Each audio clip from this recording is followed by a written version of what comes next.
Alhamdulillah wahdahu. Amma ba'du. In the discussion or the video blog that Haqiqatju held with Zosis and Hijab, Zosis makes the point that when the opponent in the debate started to use the time that he had in piling up moral accusations against Islam, he was unfair. He was being unfair doing that because he knew that his opponent wouldn't have time to respond to 15 different points that he brought up, given the little time that was given to them in the setting of the debate, in the format. And so he contends that Hijab did the right thing, resorting to defeating the basis upon which all of those accusations are founded.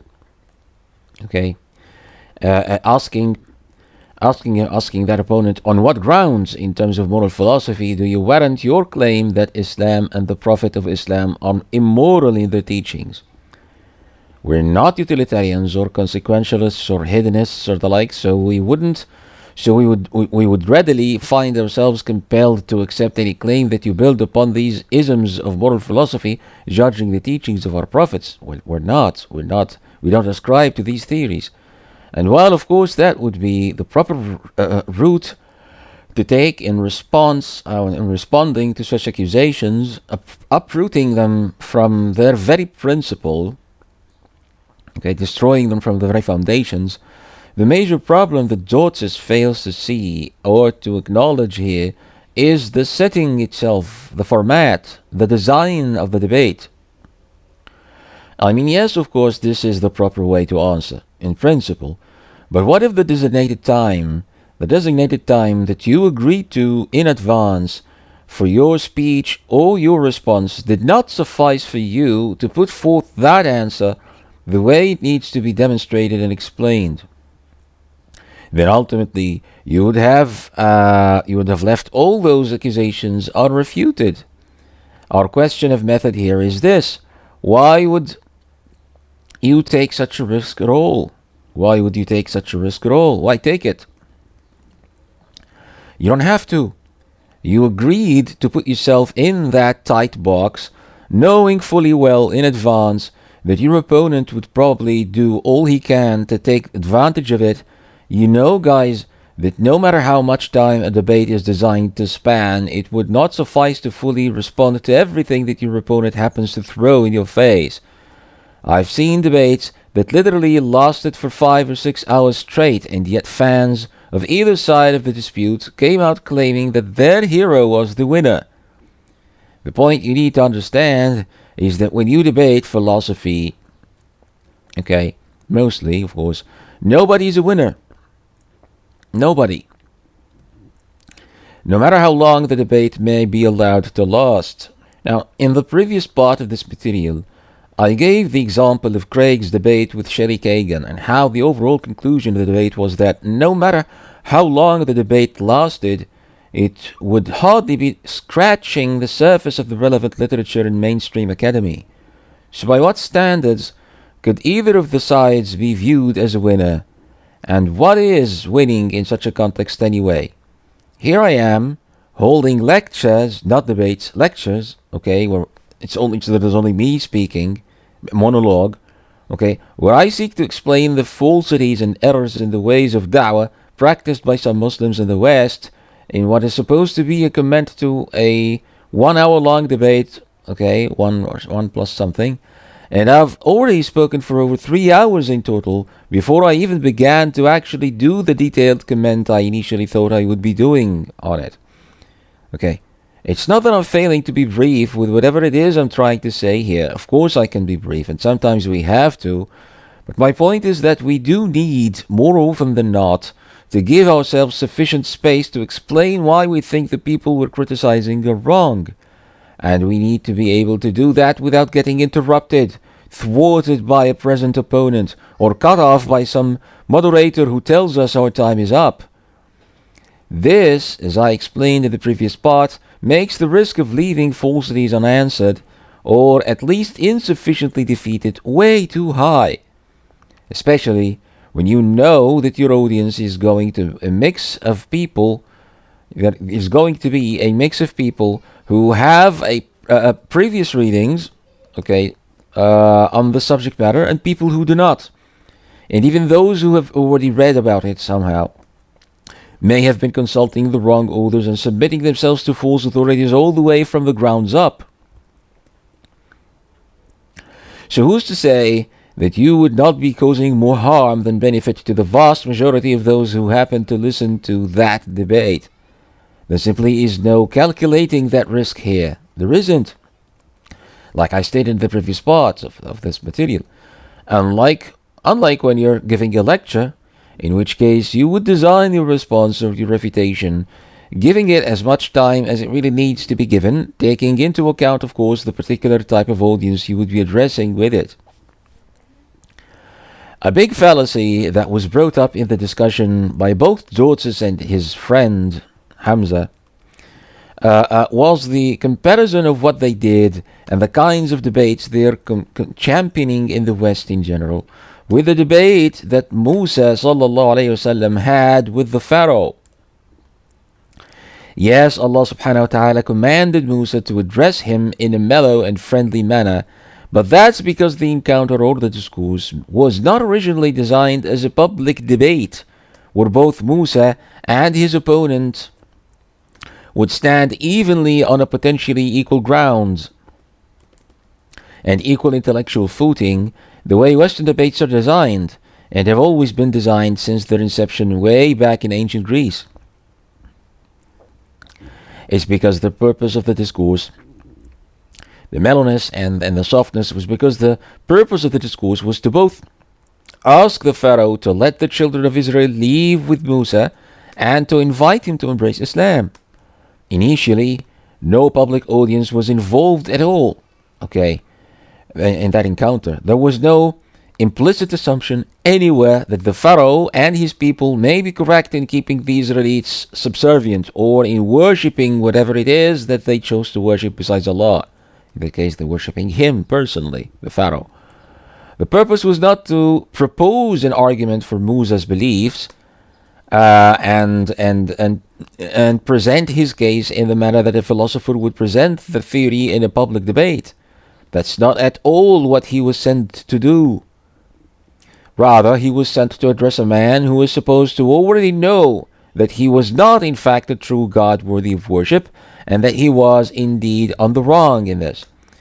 So first, he appealed to him softly and mildly, not such that he would consider the theoretical premises that he had to offer for his case. No. Rather, he did that such that the Pharaoh might be reminded by the reasons he already knows he has to fear his maker above him and to submit to the messenger that he was sending him. Allah subhanahu wa ta'ala explicitly says in the Quran, in explaining the reason for the mild discourse, فَقُولَ لَهُ قَوْلًا لَيِّنًا لَعَلَّهُ يَتَذَكَّرْ أَوْ يَخْشَى لَعَلَّهُ يَتَذَكَّرْ أَوْ يَخْشَى, and speak unto him gently, such that he might heed or fear, such that he might heed or fear. Not such that he might think and consider your proposition or something. No. The difference in the purpose of the discourse and the way that it was held is fundamental, brothers and sisters, here, and is not to be taken lightly. It's what defines the tone and the rhetoric. Musa was not in a position of authority compared to the Pharaoh, so he couldn't address him as though it was Allah subhanahu wa ta'ala himself talking to him. No, he's only the messenger there. Okay, he's only the messenger. So he has to start mildly and softly, such as not to leave the man offended or to give him any excuse in the manner by which he addressed him. He shouldn't come off as too rude to be listened to by a man in the Pharaoh's stature, obviously. Okay, so that was the wise thing to do. But what did he have to start with in this address, in this encounter? What was the subject matter of the discourse itself? What did he have to offer? A propositional argument for the existence of Allah, befitting the prevailing doctrine of metaphysics of the time? An argument that could potentially be false just as well as it could be true? No. A philosopher or a debater following the Western tradition has to be mild at addressing his opponents, whatever he has to say, that opponent, because that's what the very nature of the tradition and its discipline dictates.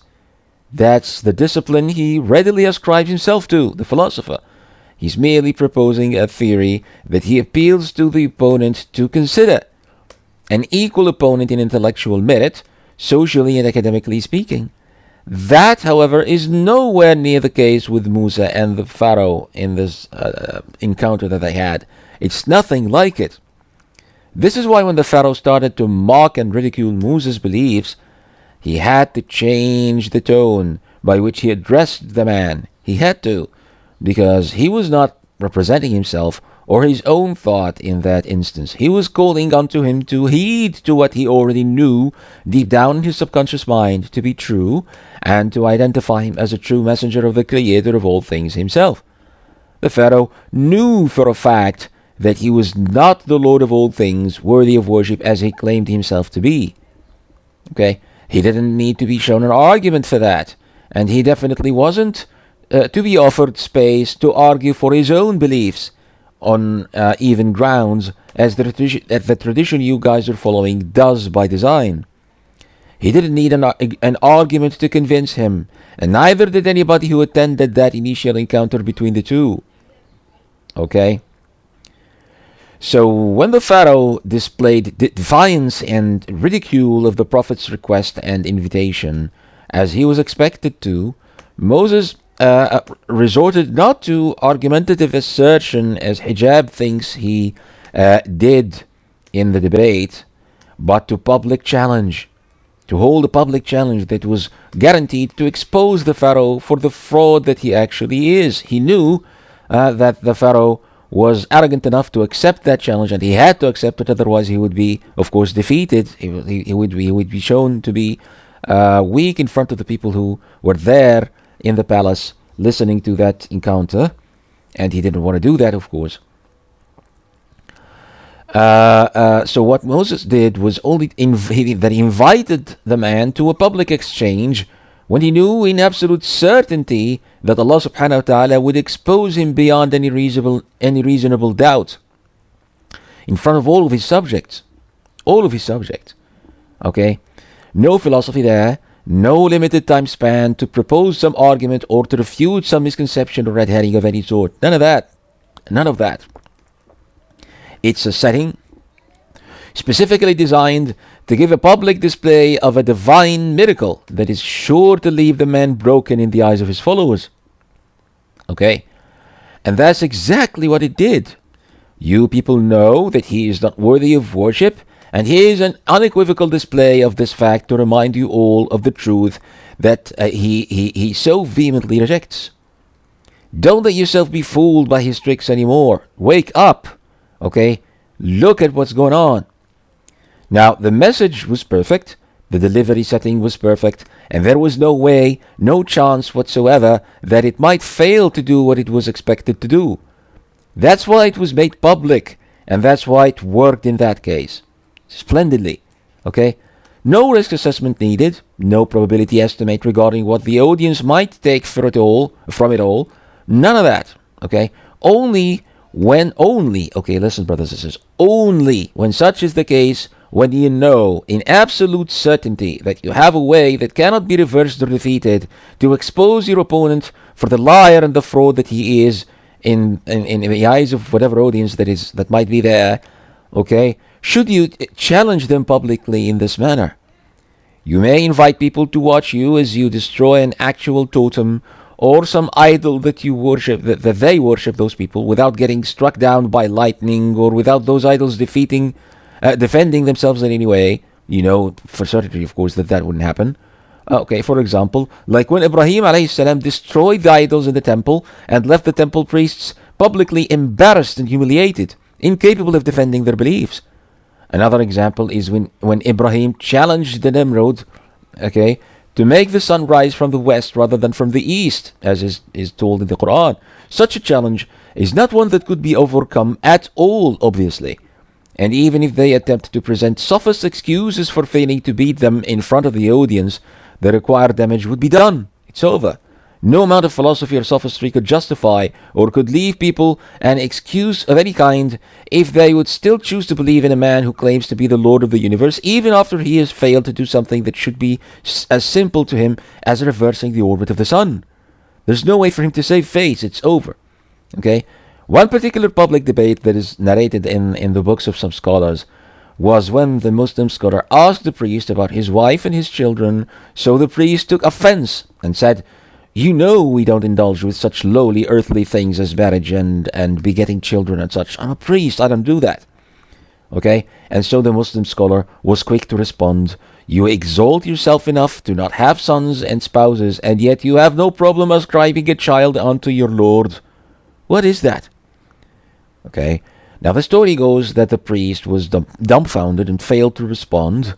But the point here, brothers and sisters, is that only when you are certain, or at least almost certain, that the outcome would be as such, should you engage in public disputes or challenges with the heads of shirk and kufr. Okay? Only when you're fairly certain that no amount of philosophy or sophistry could help them out of the public embarrassment you will have given them. That, brothers and sisters, would qualify as disputing and debating in public with wisdom in good exhortation. مجادلة بالحكمة والموعظة الحسنة, as Allah subhanahu wa ta'ala commands. By no means is the mode, context, setting, basic social assumptions, or format of public debate that you guys are promoting and engaging with to be compared to that. No way, by no means. I'm sorry, Hijab, but no amount of assertiveness, open opponent belittling, shouting, and muscle stretching, or theatricals that you like to do would put your debates anywhere near those examples you're comparing your debates to. It's nowhere near it. The difference, as I hope has become clear now, brothers and sisters, is so deep. It starts from the basic assumptions of what is currently known as the theory of knowledge itself. How we know what we think we know.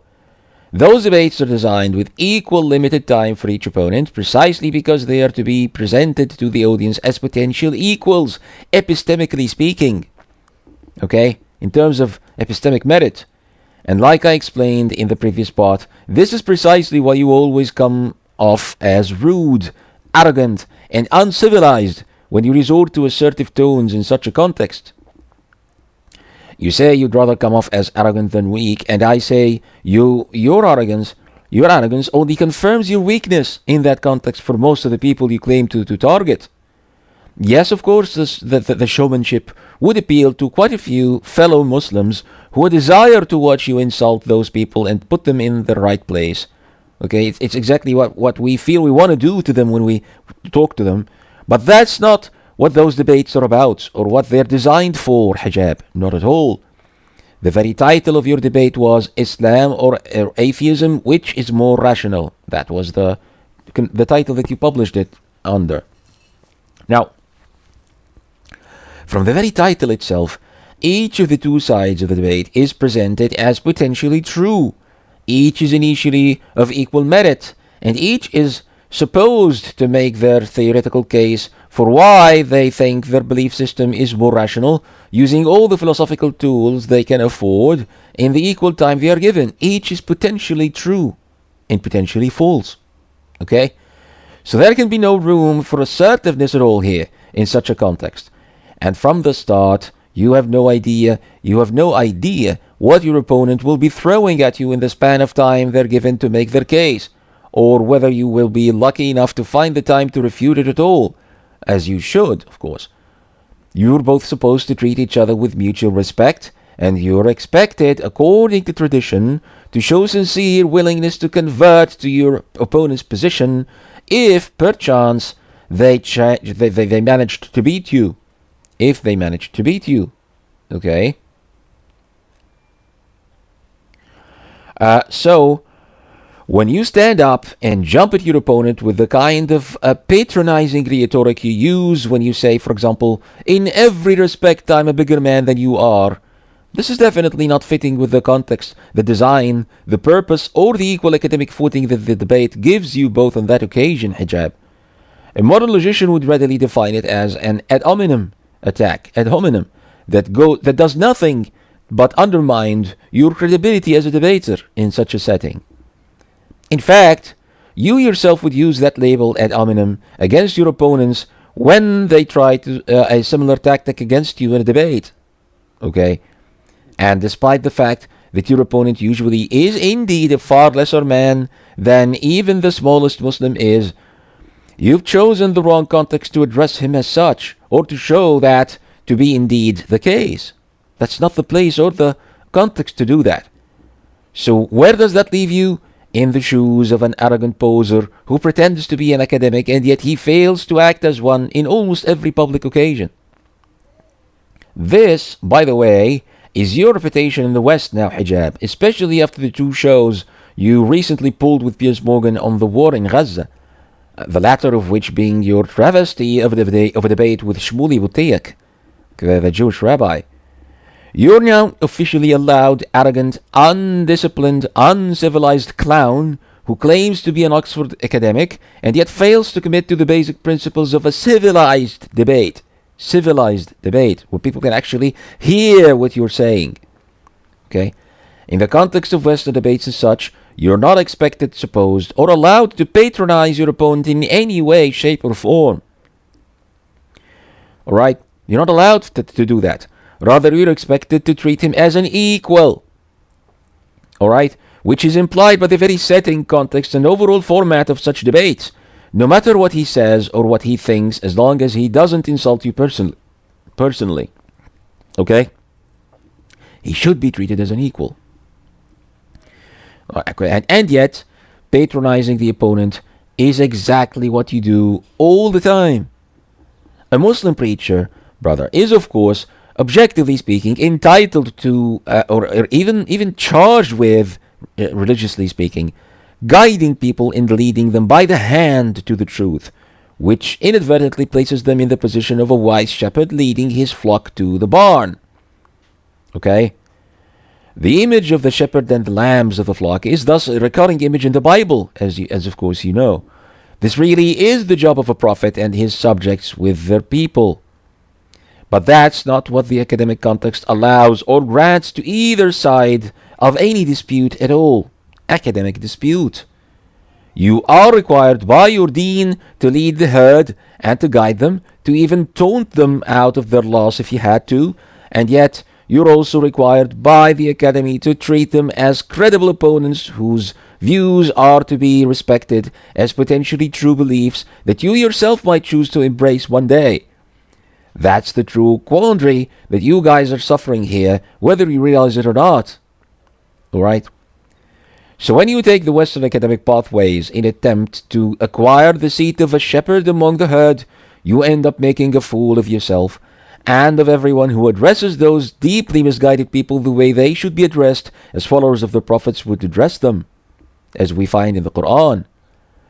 And instead of taking the da'wah to its proper context, you do all you can to show that you're better, bigger, and more qualified intellectually than whoever it is that you're butting your head with in those debates.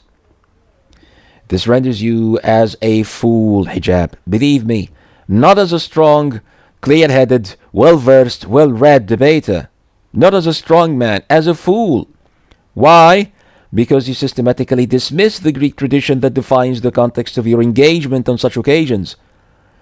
If indeed you are as prolific and an academic as you claim to be, as you present yourself according to that tradition, then the audience would expect a quieter, more subtle approach, one that acknowledges the length, breadth, and depth of academic literature that the opponent's position stands on, regardless of whether the opponent himself is well informed of that or well read in that literature.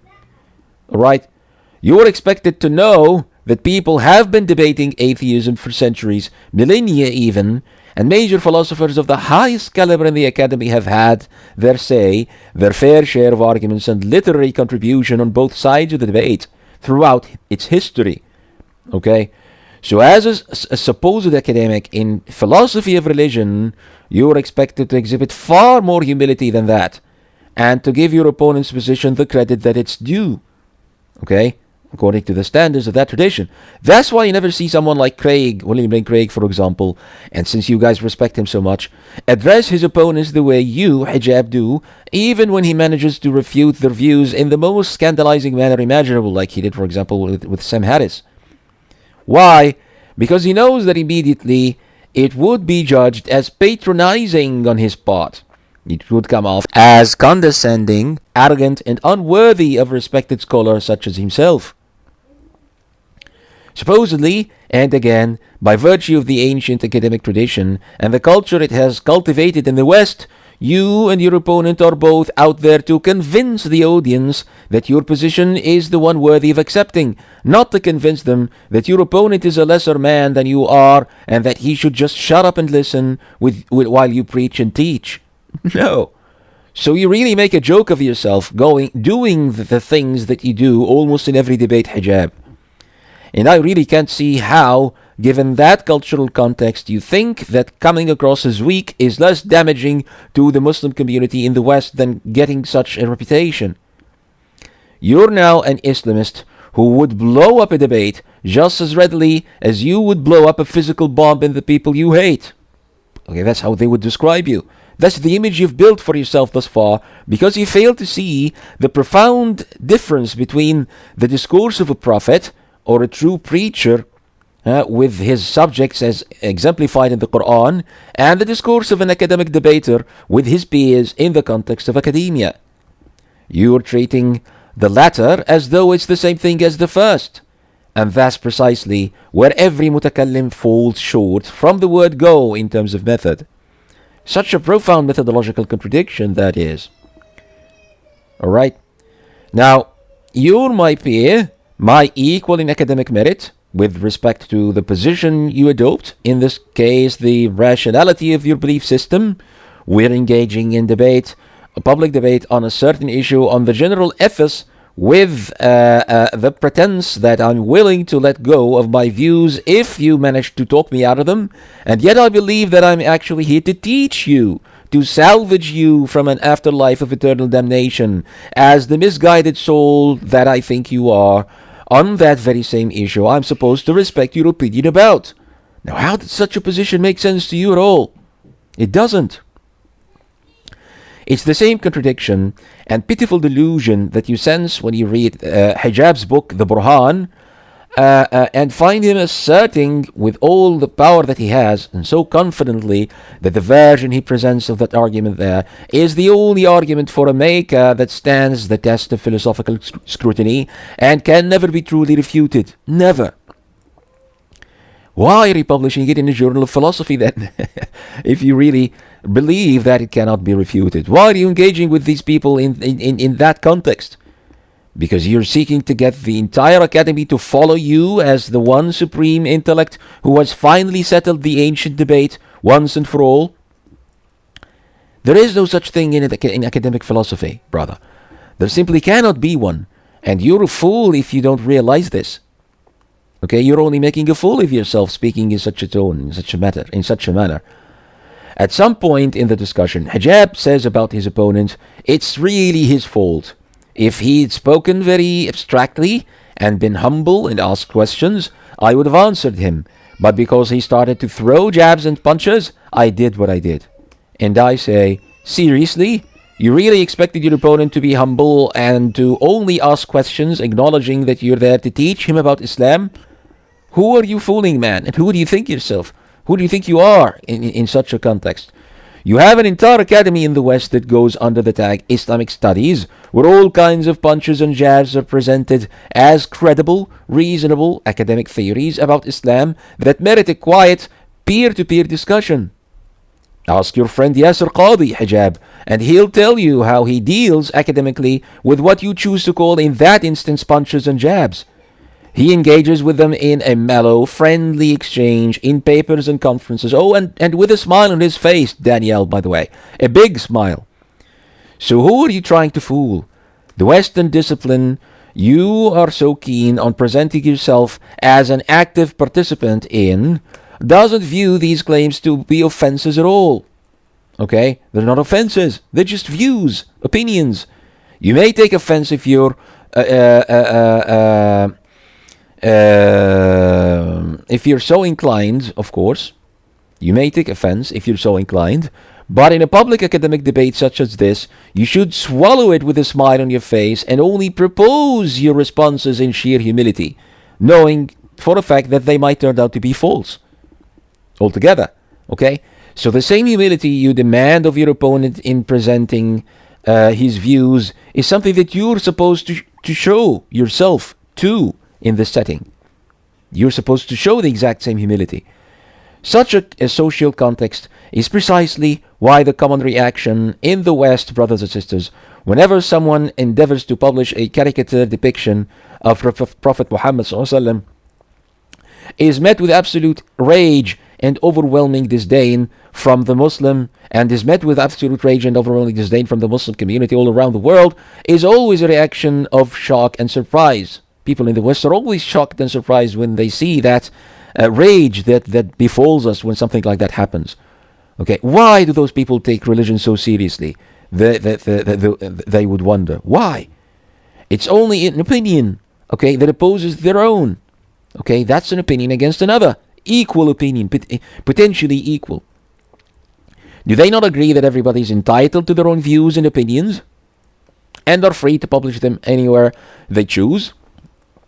Wouldn't they usually exchange with us in their discussions and their da'wah under this general tag? Okay, that let's talk as though you guys could be right. Let's talk.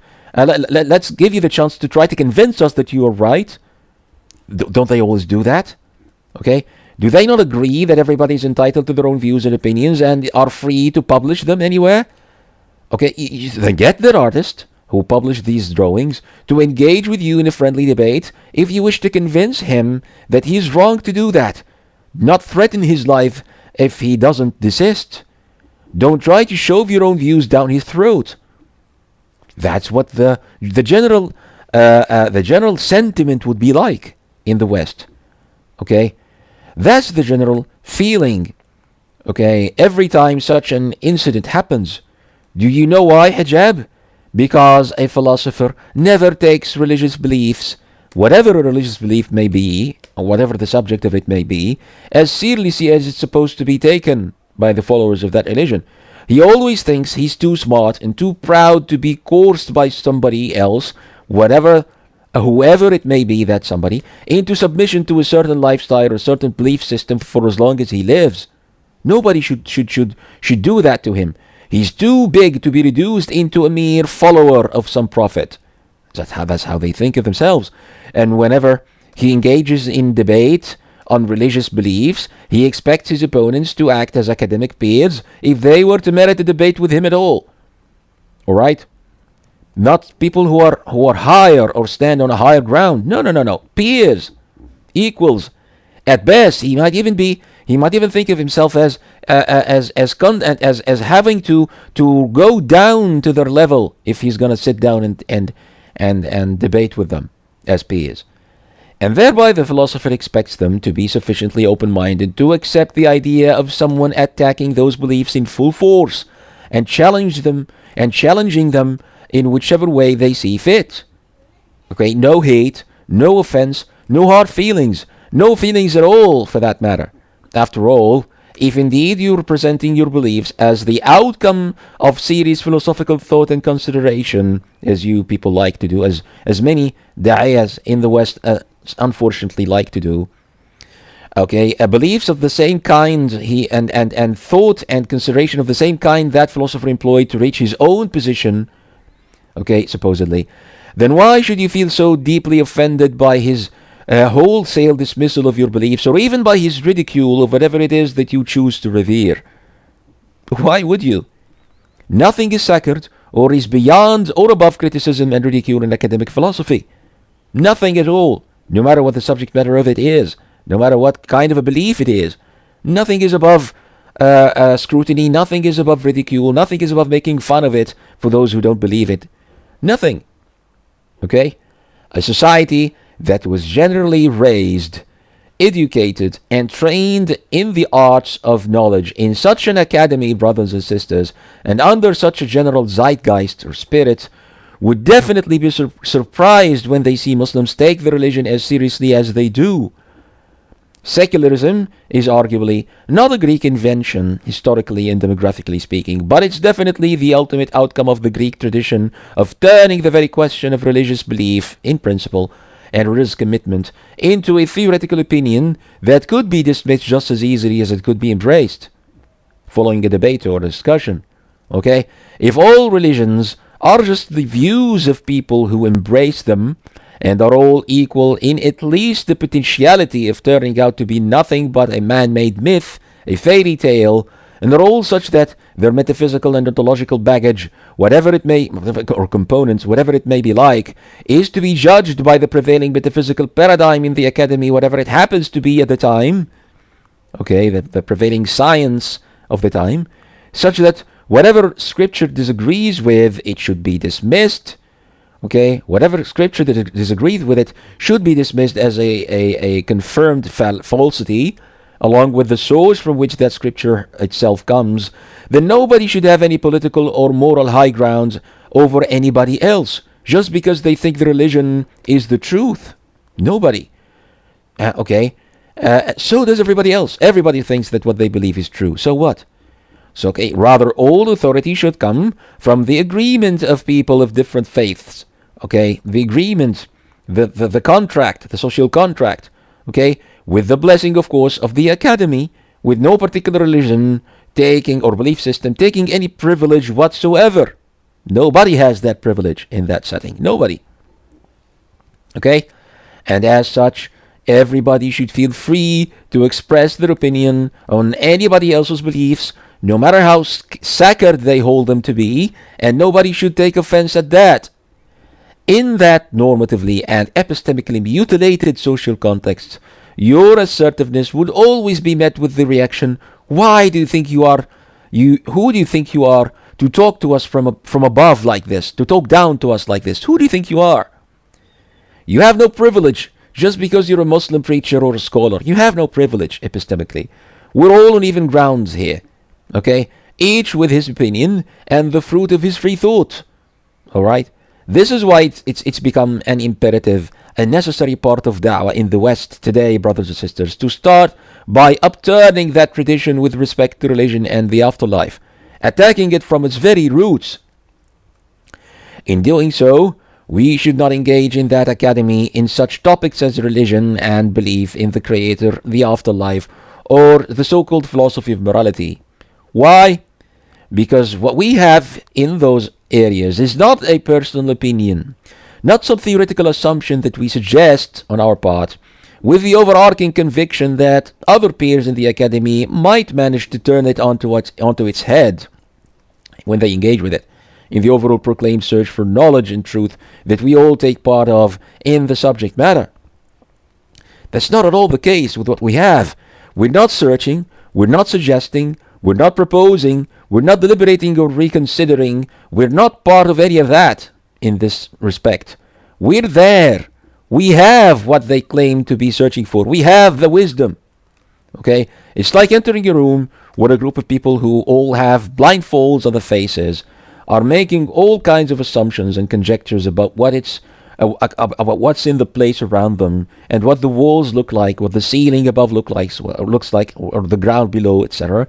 And you're the only one who doesn't have a blindfold on your eyes. Okay? So what would be the right thing for you to do then? Would you choose to pick up a blindfold yourself, cover your own eyes, and join them in their debates and deliberations? Or would you tell them to take that damn thing off their eyes and look around? Huh? What would you do?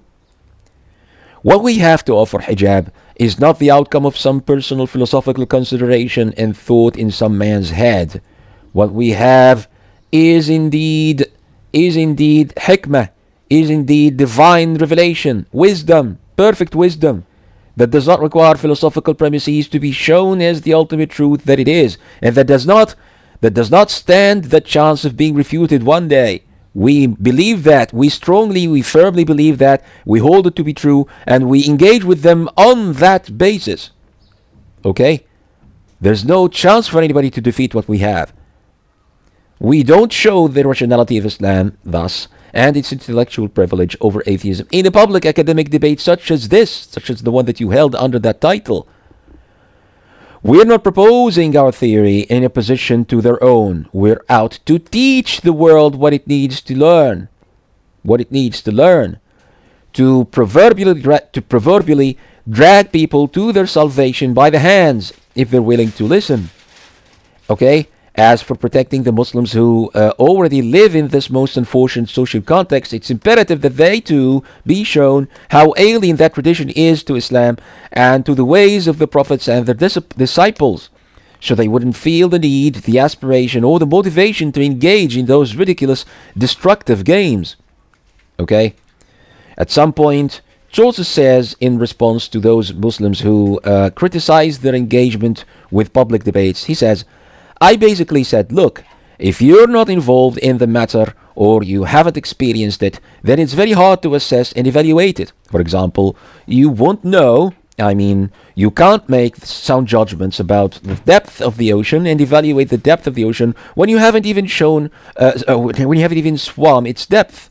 You have to swim it, he says. So understand the possibility that maybe you're getting it wrong, or the possibility that you don't have the adequate experience to understand this particular reality. Okay, so what I said was, why don't you give it a go? Give it a go. Dive into the ocean and tell me how you're gonna maneuver away from the sharks and not get bitten. All right, and to that we respond by saying, that would hold true, sources, if indeed we were only pointing at particular errors that we claim that you guys made in particular debates. Your critics, however, are not criticizing the way you two navigate in that ocean to protect other divers from the sharks in there. They're criticizing the very idea of having to dive in there at all in the first place as a proper practice of rescue.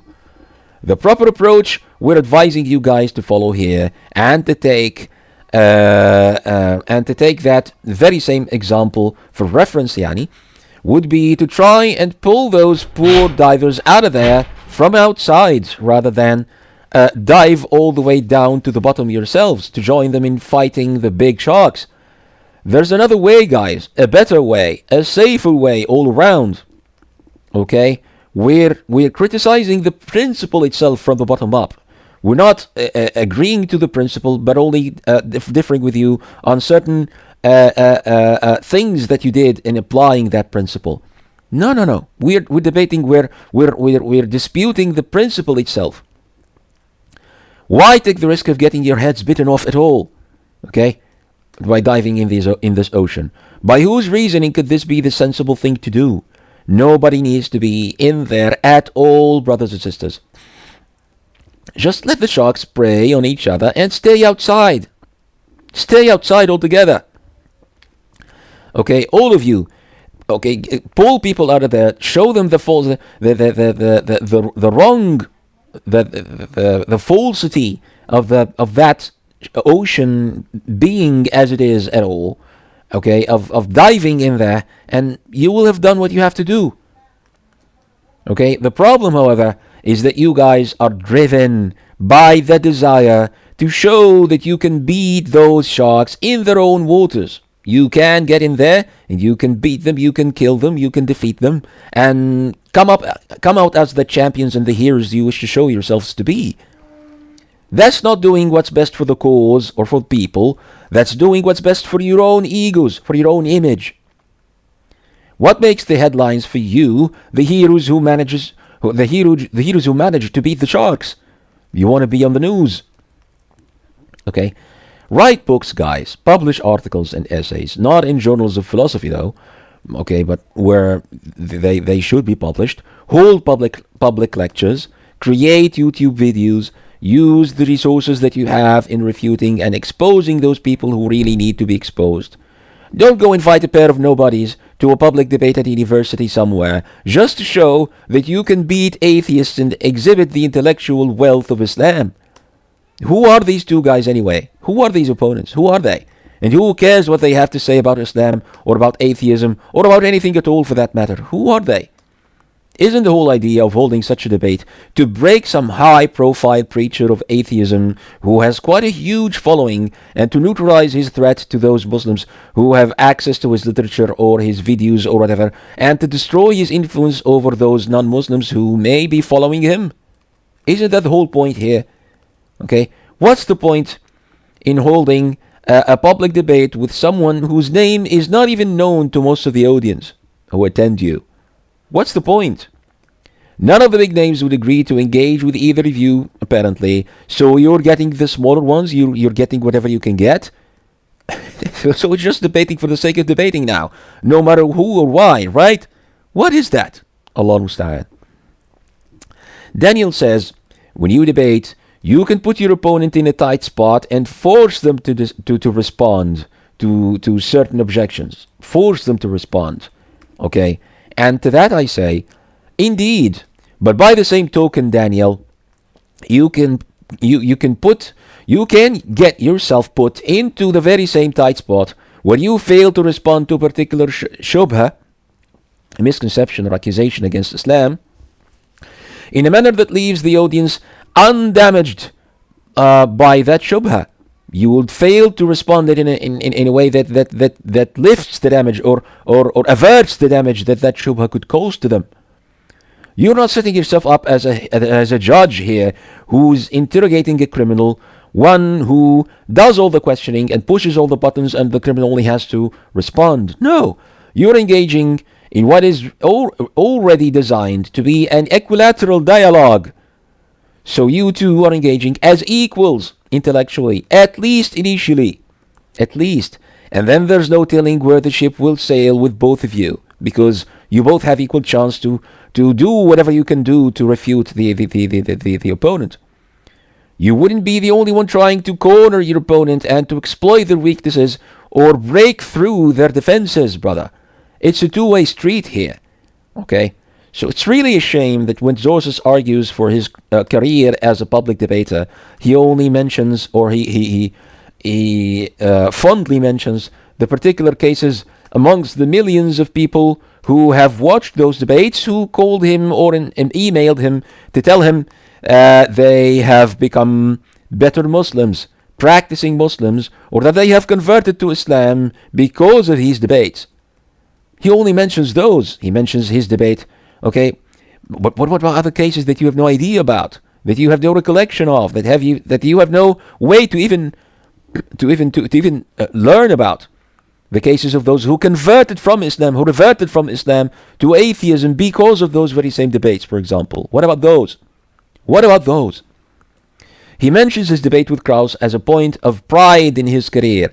And I've written a long criticism of that particular debate, that disastrous debate, in my book Mi'yar al-Nadhr, because it was really a striking example of the kind of damage that a Muslim could bring onto other Muslims by choosing to follow the example of a Christian apologist in public debates. In this case, William Lane Craig, of course. Okay? Joseph followed Craig's example in presenting his Kalam cosmological argument, the modernized version of the Ash'arite Burhan al-Huduth, to the letter there, thereby introducing and inviting the Muslim community to a new practice of Kalam they had no previous knowledge of or access to, a practice where the Ash'arite creed or the Ash'arite tradition is mixed and blended with a few theories of modern cosmology in a way of update or upgrade under the tag of demonstrating the rationality of Islam. Okay, that's what Craig championed in his debates, and Zosis was simply following him like the faithful happy student that he is. يعني كما قال صلى الله عليه وسلم لتبعن سنن الذين من قبلكم شبرا بشبر وذراعا بذراع حتى إذا دخلوا جحر ضب دخلتموه كما قال صلى الله عليه وسلم. Okay, he was a perfect example of that, unfortunately. Now, you're citing the cases you know that have benefited from your debates, or at least that's what you think has happened to them. So, how many people were, though, on the other hand, harmed because of it? And how can you tell? How would you know? Okay, I don't think anybody has ever emailed you to tell you that they converted, that they reverted from Islam and became atheists because of your debate. I don't think that may have ever happened. And even if it did happen, it would be rare, I think. Nobody would bother. Okay? And do you even realize the extent of the harm you cause to Muslims' aqidah when you invite them to the Ash'arite creed with respect to Allah's attributes, subhanahu wa ta'ala, because of your arguments, without even realizing that you've done that? Don't be pleased with those purely anecdotal cases of good fortune, brother. They clearly don't prove anything. They clearly don't prove anything. So I really wish that you guys would reconsider your position with respect to these practices, because it's really damaging, unfathomably damaging, to an extent that you can't even begin to imagine. ولا حول ولا قوة إلا بالله العلي العظيم.